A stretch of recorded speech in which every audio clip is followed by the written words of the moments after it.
வணக்கம் நண்பர்களே. நீண்ட மாதங்களுக்கு முன்னால் கூட எம்பி கனிமொழி எம்பி, திமுகவை சேர்ந்த கனிமொழி எம்பி, அந்த கருணாநிதி குடும்பத்தை சேர்ந்தவர், எல்லாருக்கும் தெரியும். தற்போதைய தமிழக முதல்வர் ஸ்டாலினுடைய சகோதரி கனிமொழி எம்பி தொடர்ந்து திமுகவில் ஓரங்கட்டப்பட்டு வருகிறார் அப்படின்னு நான் ஒரு வருஷத்துக்கு முன்னாடியே அந்த மெசேஜ் போட்டேன், அந்த செய்தியை.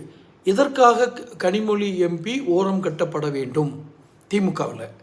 ஏன்னா உதயநிதி போன்ற அடுத்த தலைமுறை வரும் பொழுது கனிமொழி ஒரு தடையாக இருப்பாரோ, அவருடைய பெண் என்ற ஒரு ஒரு ஒரு காரணத்தினார், கருணாநிதி குடும்பத்தை சேர்ந்த ஒரு பெண் என்பதாலோ, அல்லது அவருக்கென்று இருக்கின்ற ஆதரவாளர்கள் அதிகரிக்கும் பட்சத்தில் உதயநிதியின் முக்கியத்துவம் குறைந்துவிடும் என்பதாலோ தொடர்ந்து ஓரங்கட்டப்பட்டு வருகிறார்.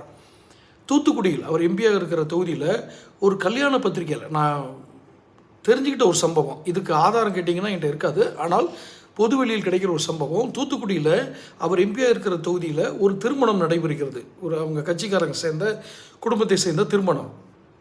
அந்த திருமணத்திற்கு இவருடைய தலைமையில் அந்த திருமணம் நடக்கிறதா அழைப்புதல் அச்சிடப்பட்டு அவர் கொடுக்கப்பட்டு அப்பாயின்மெண்ட் வாங்கியாச்சு. அதுக்கப்புறம் கட்சி தலைமைக்கு போகுது. அப்போ உடனே அவங்க கூப்பிட்டு என்ன சொன்னாங்களோ தெரியாது, அந்த திருமணம் நடத்துகிற வீட்டுக்காரங்க வந்து அந்த வீட்டில் உள்ளவங்களாம் சேர்ந்து வந்து, அம்மா திருமணத்தை கொஞ்சம் தள்ளி வச்சுருக்கோம் சில காரணங்களால் அப்படின்னு சொல்லி அந்த திருமணத்தை அந்த தேதியில் நடத்துகிறாங்க.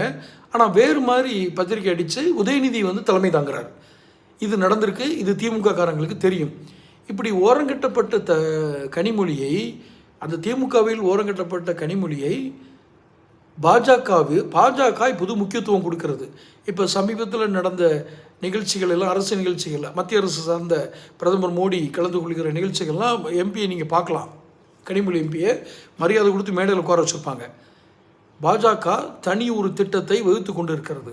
எந்த கட்சியிலும் இருக்கக்கூடிய முக்கிய தலைவர்கள், அதுவும் அதிருப்தியில் இருக்கக்கூடிய கட்சியின் தலைமை மீது மனதளவில் அதிருப்தியில் இருக்கக்கூடிய, பேச்சளவில் எது வேணாலும் பேசலாம், மனதளவில் அதிருப்தியில் இருக்கக்கூடிய திமுக தலைவர்களை அல்லது எந்த கட்சியை சேர்ந்தவர்களையும் அவர்கள் ஈர்த்து கொள்வார்கள்.